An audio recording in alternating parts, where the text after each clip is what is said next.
Bonjour et bienvenue dans cette formation sur la data science avec R. Dans cette vidéo, je vais vous montrer comment créer des objets avec ces langages de programmation R. Faire des opérations arithmétiques, c'est bien, mais sans doute pas totalement suffisant. Notamment, on aimerait pouvoir réutiliser les résultats d'une opération sans avoir les ressaisir ou les copier-coller. Comme tout langage de programmation, R permet de faire cela en utilisant des objets. Prenons tout de suite un exemple. Avant tout, je voulais vous montrer comment est-ce qu'on met un commentaire. Pour mettre un commentaire avec le langage R, on utilise les dièses. Les dièses comme ça, et on peut écrire et en commentaire. Donc pour mettre le commentaire avec le langage R, on met d'abord les dièses, et puis la suite vous pouvez mettre les noms, les chiffres, tout ce que vous voulez. Voilà.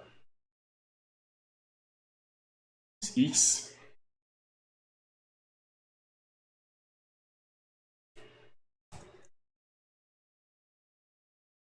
Que signifie cette commande ou cet opérateur? Que signifie cet opérateur? Cet opérateur est appelé opérateur d'assignation.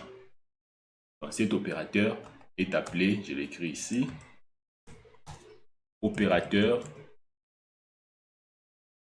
d'assignation. Dans un commentaire, opérateur d'assignation.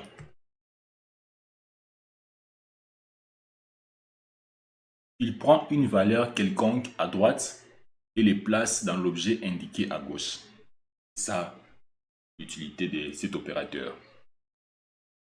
La commande pourrait donc se lire mettre la valeur 3 dans l'objet nommé X, ce qui veut dire cette opération. Il existe 3 opérateurs d'assignation sous R. Là, c'est les premiers opérateurs. J'ai fait X comme ça. C'est le premier opérateur d'assignation. Deuxième opérateur, c'est ça. X égale à 2. Et le troisième opérateur, c'est Z tiré derrière. Voilà les 3 opérateurs d'assignation qui existent sous R ou dans R. Voilà les 3 opérateurs d'assignation. Cependant, pour une meilleure lecture du code, il est conseillé de n'utiliser que cet opérateur d'assignation. Dans le premier opérateur d'assignation que je viens de saisir ici et de l'autre côté, c'est ce qui est recommandé d'utiliser. Ainsi, l'objet créé est systématiquement affiché à gauche. De plus, le symbole égal sert également pour écrire des conditions ou à l'intérieur des fonctions. Donc on comprend qu'il est recommandé d'utiliser cet opérateur d'assignation pour faire certaines opérations. Le deuxième opérateur, c'est pas recommandé, et le troisième, c'est pas recommandé. Ici, on peut affecter une valeur. C'est pas recommandé. L'opérateur égal sert également pour écrire des conditions ou à l'intérieur des fonctions. Il est donc préférable de ne pas l'utiliser pour assigner une valeur. Enfin, éviter la confusion. Donc, je pense que vous avez compris. Je vous ai montré les 3 opérateurs d'assignation sous R. Le premier opérateur, le deuxième et le troisième. Mais je vous ai dit encore, ce qu'il faudrait utiliser, c'est les premiers opérateurs. Les 2 autres, il ne faut pas l'utiliser. Pourquoi? Parce que ça peut créer des confusions lorsqu'on est en train de travailler. Nous pouvons faire quelques exemples. Je suis ici dans la console. Je fais 3 assignés à x, c'est-à-dire la valeur 3. On a attribué à x la valeur 3. J'ai fait égal, enter. Voilà, dans l'environnement, ça stocke ou ça nous affiche les résultats de ce qu'on a déclaré dans la console ou dans les scripts. J'ai fait x a comme valeur 3. Donc, x a la valeur 3. Je continue. Je fais y,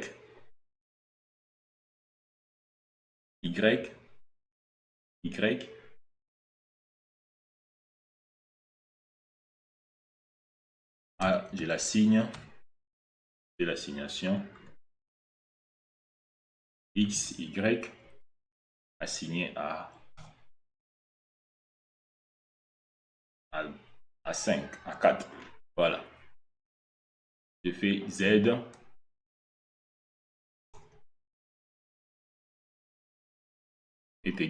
Z est assigné à x plus y. Enter, c'est-à-dire x à la valeur 3, y à la valeur 4, z à la valeur 7 maintenant. Donc 3 plus 4, ça fait 7. Maintenant, pour afficher les résultats dans la console, je vais appeler mon objet z. J'ai fait Enter, je vois z, mon objet z a comme valeur 7. Donc tout ce qui est à gauche, ce sont deux objets. Ce qui est à droite, ce sont des valeurs qu'on attribue dans nos objets. On peut encore aller plus loin. On peut encore aller plus loin avec d'autres exemples. J'ai fait x. X, on sait qu'il a la valeur 3. Y a la valeur 4. Z a la valeur 7. Maintenant, regardez ce que j'ai fait. J'assigné à la valeur, j'assigné à l'objet x cette valeur. Salut. Je fais Enter. Remarquez dans l'environnement, x avait comme valeur 3, mais c'est plus 3, c'est maintenant salut. Pourquoi? Lorsque on a attribué à x comme valeur 3 à ce niveau, mais lorsqu'on l'appelle encore en bas, on attribue notre valeur, la valeur de x change. C'est comme ça dans R. Et lorsque je viens ici, j'appelle z assigné à x, c'est-à-dire z aussi, il va prendre la valeur de x. Parce qu'on a assigné ou on a donné à z la valeur de x. Z est devenu salut aussi. Voilà comment est-ce qu'on utilise l'objet dans R. Je vais aussi venir au côté script, faire d'autres exemples pour qu'on puisse encore mieux comprendre. Je suis ici, j'ai créé mon objet A, je l'assigné la valeur 2, B, je l'assigne la valeur 3, et C, je l'assigne une valeur de A plus ou 3 multiplié par B. Voilà, comme ça. Et lorsque j'appelle C, je vais sélectionner le tout, je vais run, exécuter. Voilà, A est égal à 2, B est égal à 3, C a comme valeur A fois B, ça donne 6. Et lorsque vous venez dans l'environnement, c'est les mêmes résultats. Voilà comment est-ce qu'on crée des objets avec R et comment l'assigner des valeurs. Je pense que vous avez compris. Nous allons retourner à notre diapo. Important. Les noms d'objets peuvent contenir des lettres, des chiffres, les symboles point ou l'underscore.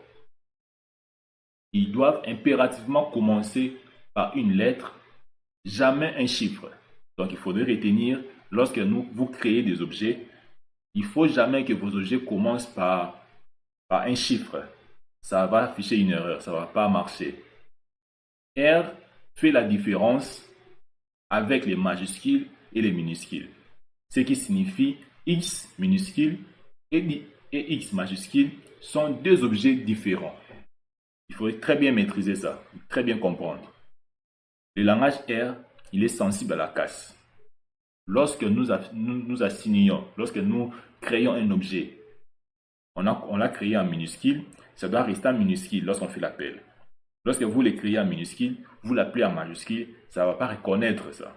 Donc R, il est sensible à la casse. Il faudrait être très prudent, très vigilant lorsque vous êtes en train de travailler avec le langage R. On évitera également d'utiliser des caractères accentués dans les noms d'objets.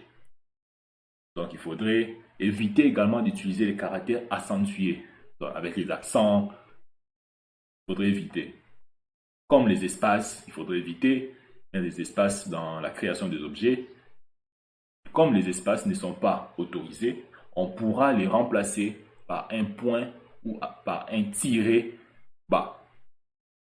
Je vais vous montrer des exemples. Enfin, signalons que certains noms courts sont réservés par R pour son usage interne et doivent être évités. On citera notamment C minuscule, U minuscule, T minuscule, C majuscule, D majuscule, F majuscule, I majuscule, T majuscule, max et min. Donc, je vous exhorte ou je vous recommande de ne pas utiliser, ces caractères parce que R l'utilise à son propre usage. Voilà ce que j'avais préparé pour vous pour aujourd'hui. Donc on est là, je vous ai dit, il ne faut jamais créer des objets avec les chiffres. Par exemple, j'écris 2, 1 et la signe valeur. Je mets 2. Enter. Erreur dans 2 assigné à 2, mettre gauche et l'assignation. Donc c'est incorrect. Donc c'est-à-dire, vous comprenez maintenant les tests que je vous ai présentés ici.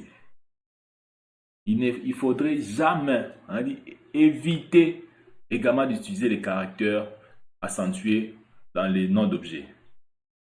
Il faudra encore éviter de ne jamais mettre des chiffres lorsque vous créez des objets. C'est très recommandé et voilà, ça nous a affiché une erreur. Donc voilà l'erreur que ça nous a affiché. Et je pense que cette vidéo vous a plu. Vous avez compris comment est-ce que nous pouvons créer des objets et comment est-ce que nous pouvons assigner des valeurs à ces objets. Et certaines règles que je vous ai présentées, il faudrait éviter d'utiliser ça pour un bon usage de ces langages. Merci pour votre attention pour cette vidéo. N'oubliez pas de s'abonner, de liker, de partager et surtout de laisser des commentaires. Merci, je vous dis à bientôt pour la suite de la formation.